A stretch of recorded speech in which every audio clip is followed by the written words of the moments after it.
9 o'clock at night. My kitchen looked like a small crime scene. Two pans soaking because I couldn't face them. A cutting board leaning against the tap. Something orange dried onto the hob that I'd decided was tomorrow's problem. And me in the doorway, doing the arithmetic every tired person does at 9 at night. How much of this can I get away with leaving?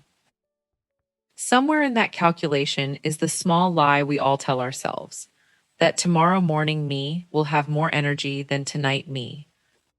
He never does. He just inherits the pans.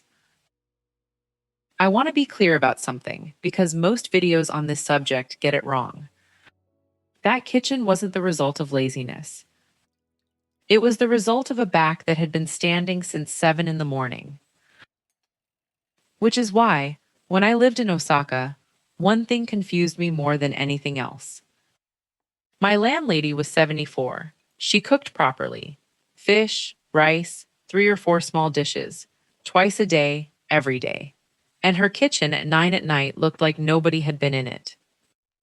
Not tidied. Untouched. No pans in the sink, the cloth hanging straight, already dry. For a long time, I assumed she simply worked harder than I did. She was 74, with a bad hip. She was not outworking me. Something else was going on, and it took me years to see it. She wasn't cleaning more. She was cleaning at completely different moments. So I made a list. 10 habits I'd seen again and again in Japanese kitchens, chosen for one reason. Every one of them takes work away from a body. Less bending, less standing, less scrubbing. And I ran all 10 for 7 days. Now the honest version, which these videos usually skip. 3 of the 10 did not survive that week in the form I started with. One of them I failed at more nights than I managed. And there was an 11th I tried that didn't even make this list. I'll tell you about that one too. But one habit changed my kitchen permanently. It isn't the famous one, and it's so small that when I describe it, you may not believe it did anything at all. None of this costs money, by the way. 9 of the 10 are free, and the 10th costs about £2. If a video about Japanese kitchens ever ends with a shopping list, you've been sold something. 10 habits, 7 days. Let's start with the 4 that worked from the first evening. Habit 1, the drain net. Mizukiri, a fine mesh net that sits in the plug hole and catches every scrap of food before it goes down. They're sold in packs, for about the price of a coffee. You lift it out, it comes up wet and heavier than you expect. Tip it into the bin, drop a fresh one in, 4 seconds, standing exactly where you were already standing. No reaching, no bending, no opening the cupboard under the sink, which for a lot of people is the single most unpleasant movement in the whole kitchen. What it removes from your life is the slow, greasy buildup in the pipe, which means no drain smell, which means never again standing over a sink with a bottle of caustic cleaner, waiting, running the water, then doing it a second time because it didn't work. Day 1, I noticed nothing. Day 4, I realized the sink had stopped smelling. I hadn't cleaned anything. I'd simply stopped putting food into a pipe. Habit 2, finish with heat, not effort.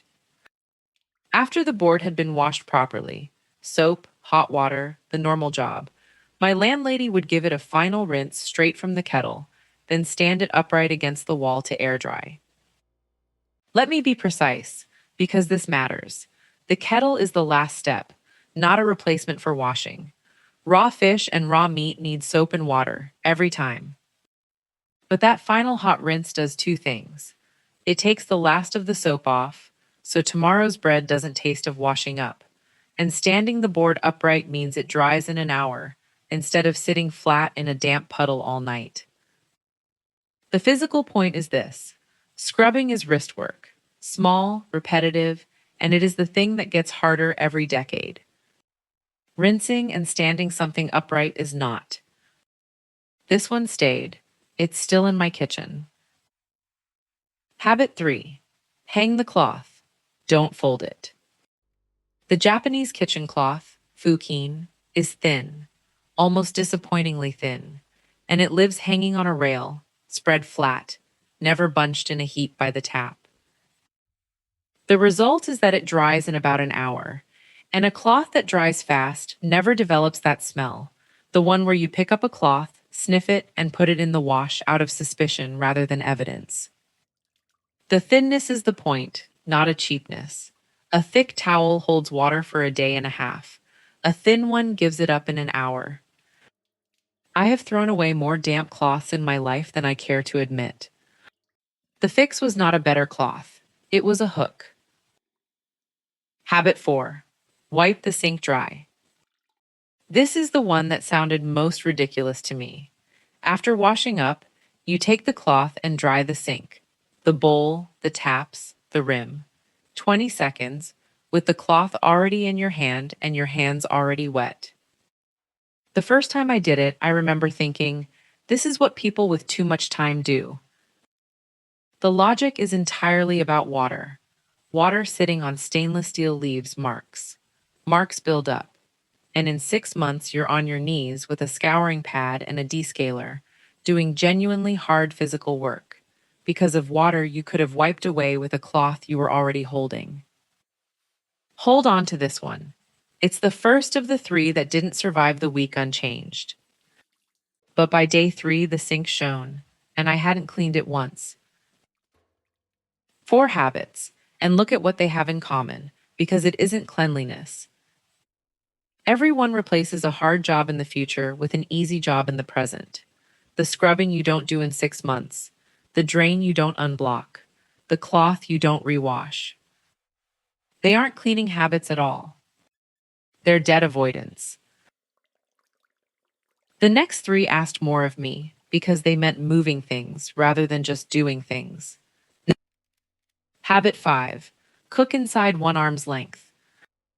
In my landlady's kitchen, the sink was 1 step left, the hob 1 step right, the fridge directly behind her. Everything she needed lived in a triangle she never walked out of. I have a large kitchen. I was proud of my large kitchen. Then I counted, and while making one simple dinner, I crossed it 11 times. 11 crossings for one meal, and every crossing is a chance to put something down where it doesn't belong. So I moved 4 things, board, knife, oil, bin, into one stretch of counter beside the hob, about 90 centimeters, roughly the width of my own shoulders. That was the whole rearrangement. No new shelves, no shopping, nothing thrown away. 4 objects, moved about 2 meters. The mess didn't reduce. It concentrated. All of it now happened in one place, which meant it could be cleared in one wipe. The effect I didn't expect was physical. My legs were less tired at the end of cooking.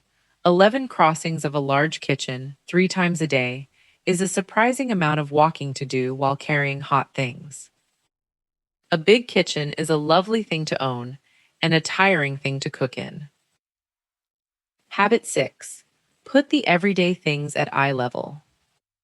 Many compact Japanese kitchens have an open slatted rack mounted directly over the sink. Washed bowls go up there and drip straight down into the basin. Notice what disappears. No draining board eating half the counter. No tea towel spread out getting damp. And, this is the part that matters if your knees have opinions, no bending to a low cupboard to put dishes away, because they're already at eye level, ready for tomorrow. Dishes stop being something you put away. They become something that lives where you use it. I couldn't install a rack in a week, so I cheated. I cleared one shelf at eye level and stopped putting the everyday plates anywhere else. Same principle, 0 bending. And if you take nothing else from this section, take the question on its own. Look at whatever you use every single day and ask how far down it currently lives. The everyday plates belong at eye level. The cake tin you use twice a year can live at the bottom, where the bending is. Most kitchens have that exactly backwards. purely by accident. Habit 7. Wipe the hob while it's still warm. Not hot, warm, a few minutes after the pan comes off. Grease at that temperature lifts with one pass of a damp cloth. Let it go cold and set overnight. And the same spot becomes a 5-minute job with a scraper, leaning over the hob, pressing down through your shoulder. This is the clearest example of the whole principle in the video. Same dirt, same person, same cloth.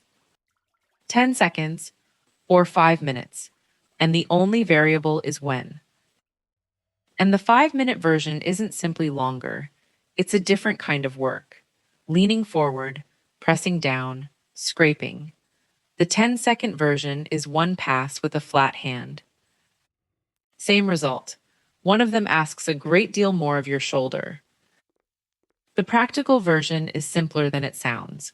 When you take the pan off the heat, the food usually needs 3 or 4 minutes to rest or cool anyway.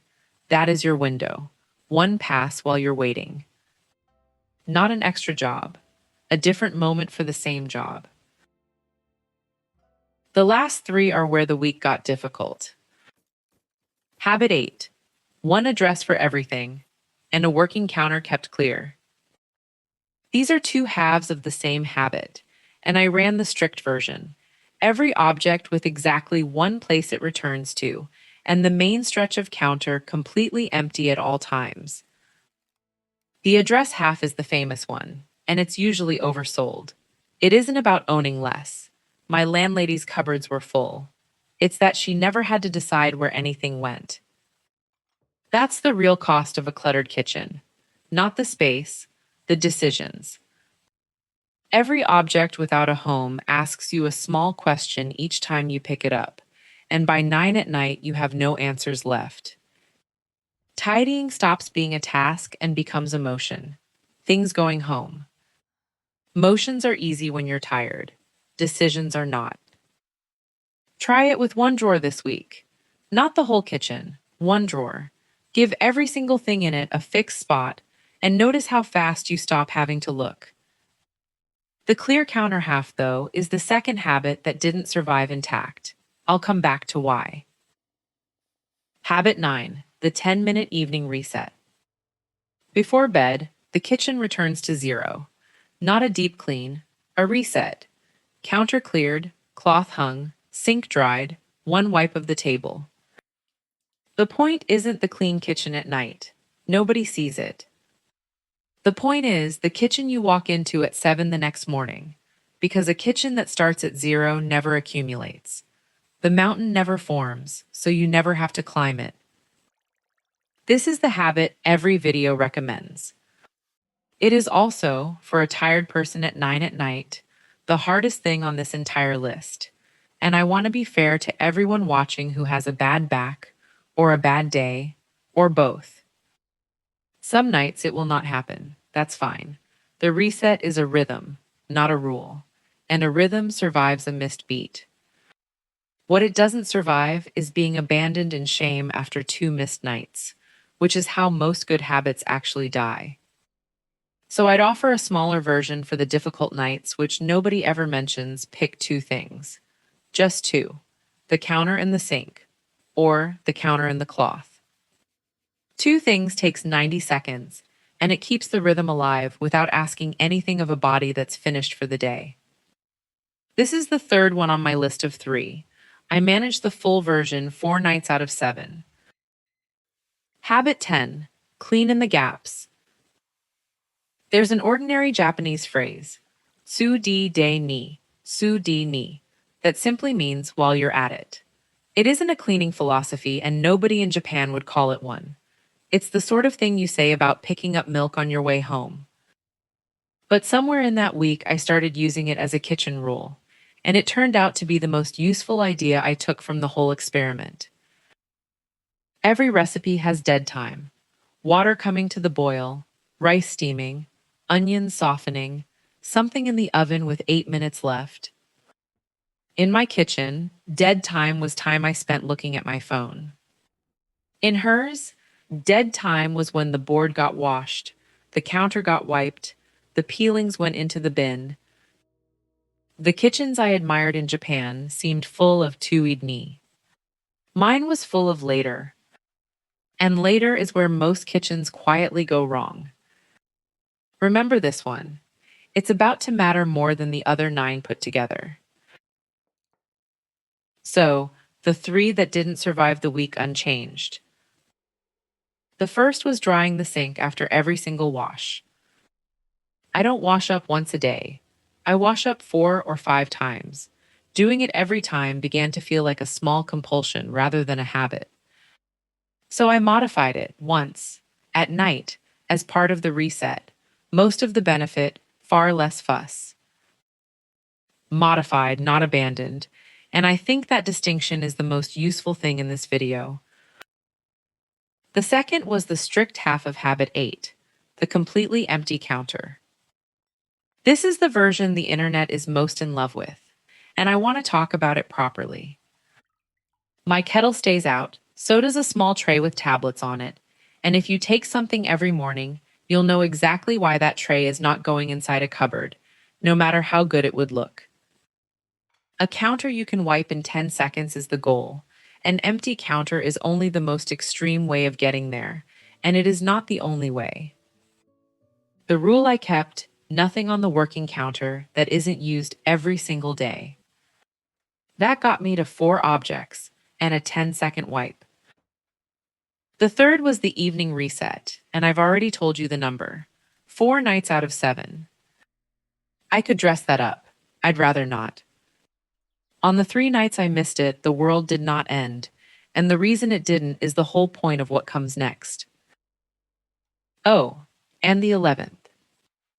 The one that didn't make the list at all was eating from many small dishes instead of one plate. It's a beautiful way to eat, the portions look generous, and each bowl is light enough to carry safely in one hand, which genuinely matters if your grip isn't what it was. But it is, objectively, more washing up. 5 items instead of 1. In a kitchen with no dishwasher and 1 pair of hands. Tuesday, I was standing at the sink longer than before I started. That's the opposite of the point. Gone by Wednesday. Which leaves the one that changed everything. It isn't the reset. It isn't the empty counter. It's habit 10. Cleaning in the gaps.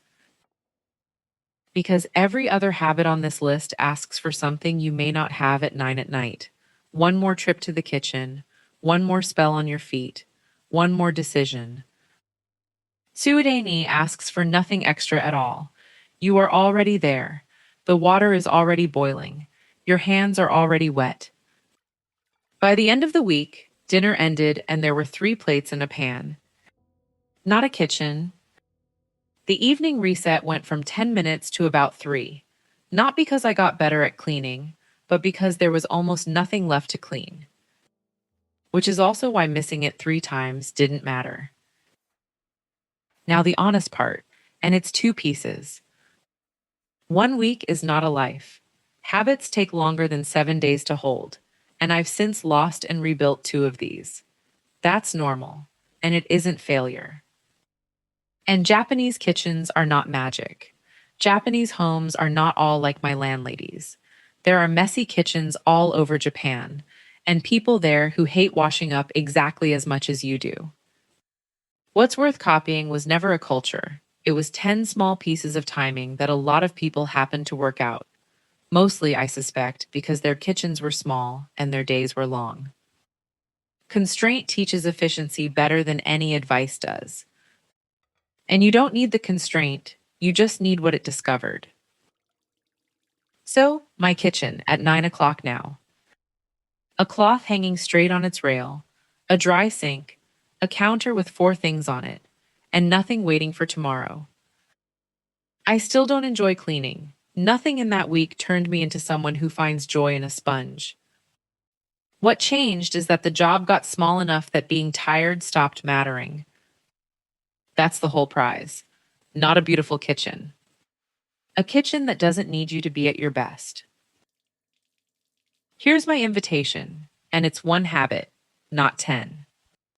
Next time you cook, At the moment something is boiling or baking, before you leave the kitchen or reach for your phone, wash one thing: the board. That's all. Sit down afterwards, you've earned it. Do that for 7 days, then come back and tell me in the comments what your kitchen looked like at 9 o'clock. And tell me which of the 10 you'd have dropped: the sink, the counter, the reset, or a different one entirely. I suspect some of you will disagree with me about the small dishes. If this gave you one idea worth trying, hitting subscribe is the best way to say, keep going. And if you'd like to see the rest of the house run on the same principle, the futons, the entryway, the bath, that full day is waiting on your screen right now. Start with the board tonight while the water heats. Take care of yourself. I'll see you in the next one.